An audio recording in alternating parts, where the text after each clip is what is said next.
Good morning to all. I am Sumitra, working as an associate professor in RMD Engineering College. In this video, I am going to explain about the evolution of the management and the subject principles of management. So, coming to the evolution of management, it is nothing but the changes or the development in the management from one time to another time. So, we all know that management is existing. Management is a concept which is globally accepted, and also it is existing from 18th century onwards. So in this video, I'm going to explain about how the management thoughts are getting changed from time to time with the help of some theories formulated by some researchers. So first of all, the management thoughts are getting categorized into three groups of theory called the classical theory, neoclassical theory, and modern classical theory. And whereas each and every theory is postulated by certain researchers, and whereas the first one is the classical theory, and which consists of three managements like scientific management, administrative management, and bureaucratic management.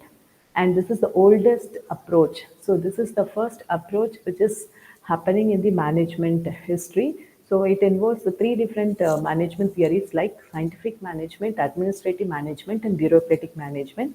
And next comes the neoclassical or behavioral, which is having different theories like group influences, Maslow's need theory, theory X and Y, and then Hawthorne studies.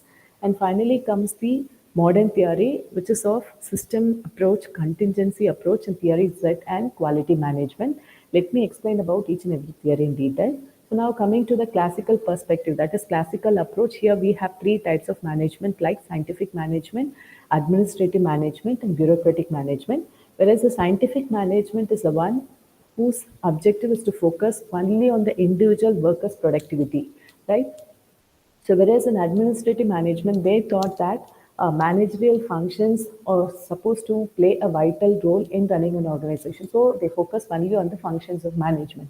And the third one is the bureaucratic management. Here, as a whole, they focus on the overall organization effectiveness, right? So the focus on the overall organizational system. So let me explain about each and every theory in detail. So scientific management is going to focus best way to do the job.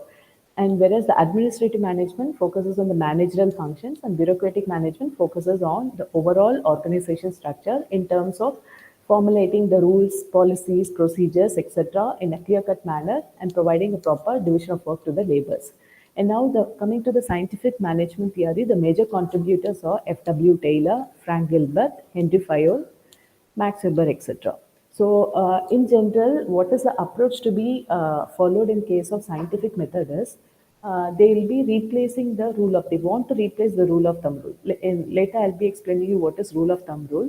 So, the general approach is to identify a technical suitable method, or scientifically they need to identify which method will be appropriate for doing this. That is the first approach, followed by selecting an appropriate person and giving training for that appropriate person in that required skill, right? And thereby they'll be training the workers in an effective manner. So after training has been completed, the trained workers are supposed to work in the standardized method. And while doing the work, they need to support the workers in forms of some wages, in terms of some motivational and all, right? So that work can be done in an effective manner without any interruption. So coming to the Taylor scientific principles, here the first and foremost principle is the rule of thumb should be replaced by the science. So as I mentioned earlier, rule of thumb is nothing but suppose if an organization is working with a manager in that place, if the manager is telling certain instructions, the people who are working under him will be simply following those instructions without knowing whether this is correct or not. Simply they will be following the orders issued by the manager. That is nothing but the rule of thumb.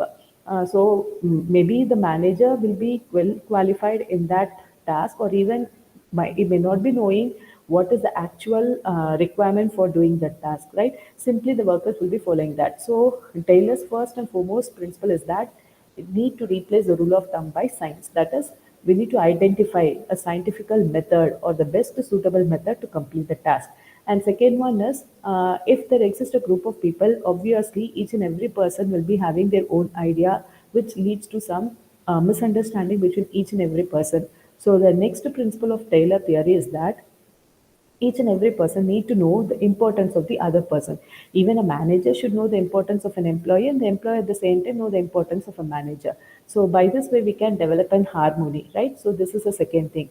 And then maximizing the output but not the restricted output. So we all know that efficiency is nothing but output by input. So in case of Taylor's theory, he want to improve the output just by means of reducing the input. Reducing the input in the sense, for example, if you're going to complete a task with a skilled labors, then it requires only lesser people, right? On the other hand, if the labors are not skilled in that particular field, we need to go for more number of workers in that area, right? So in this way, if we are going to select the best job and best suitable person for completing a specific task, then there is a possibility for us to reduce the intake of inputs.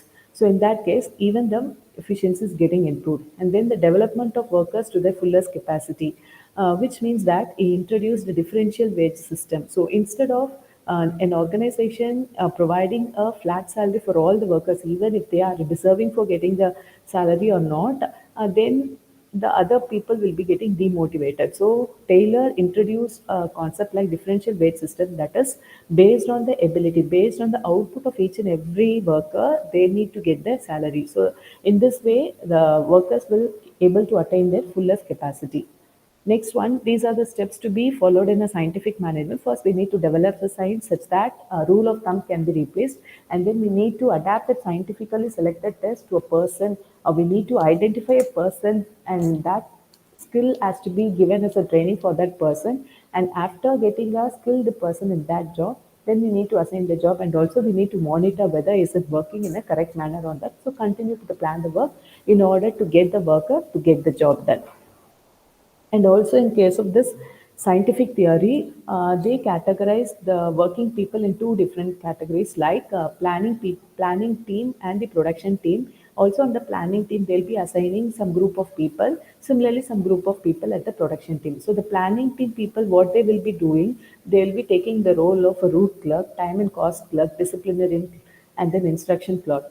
So what is the role of the root clerk is that he has to give the sequence of the job, what is to be done, right? Because the product will not be coming in a single stage, it has to go through multiple number of tasks, right? So the root clerk is to give a sequence of instructions to be done. That is, give the sequence of steps to be carried out in order to come out with a finished product. And the time and the cost clerk role is to allot the time and also the money, men, material requirement for completing the task.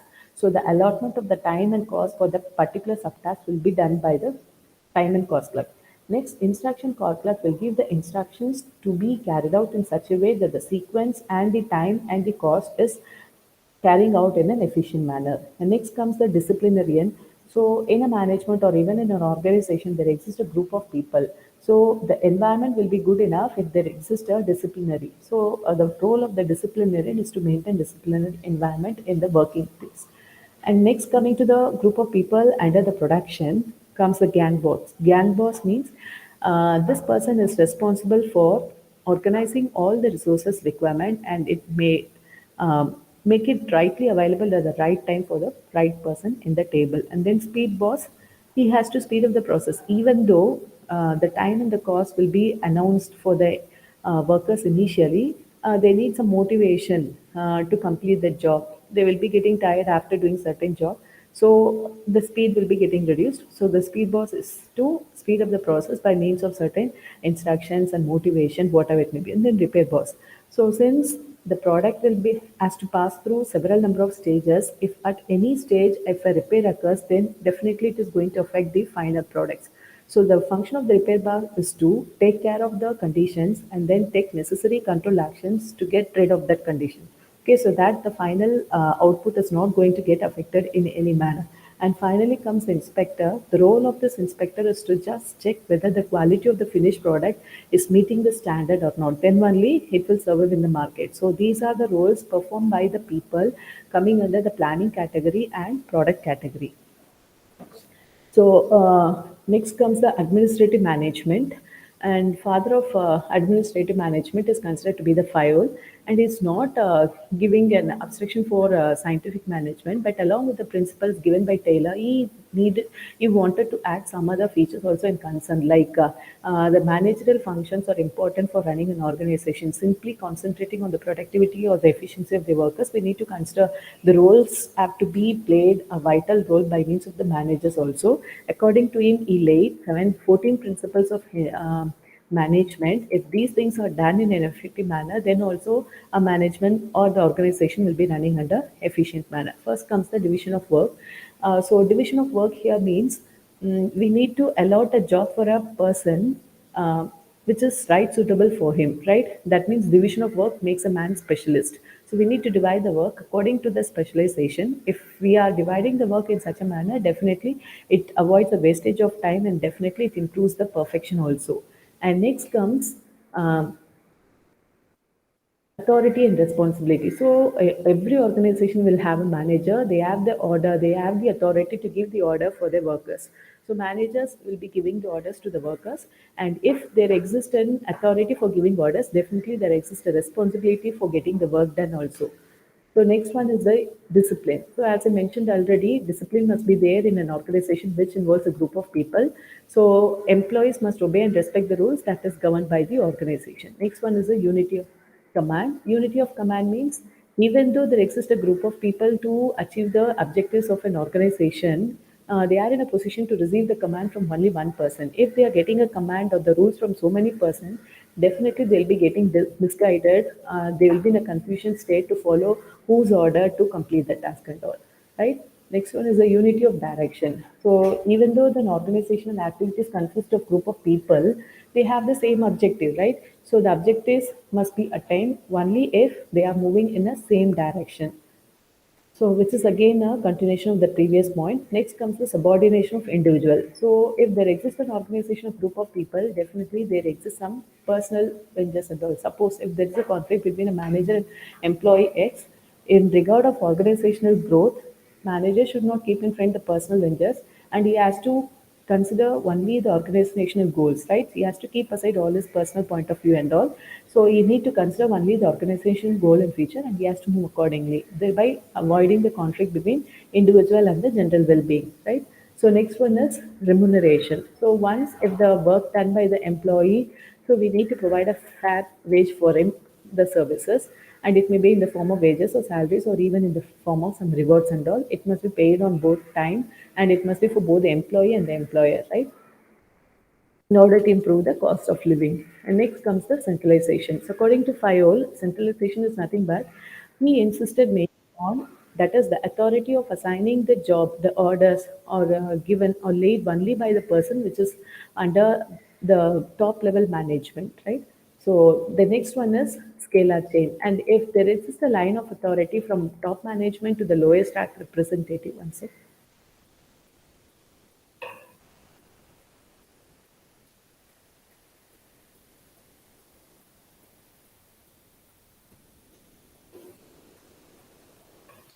Yes, if there exists a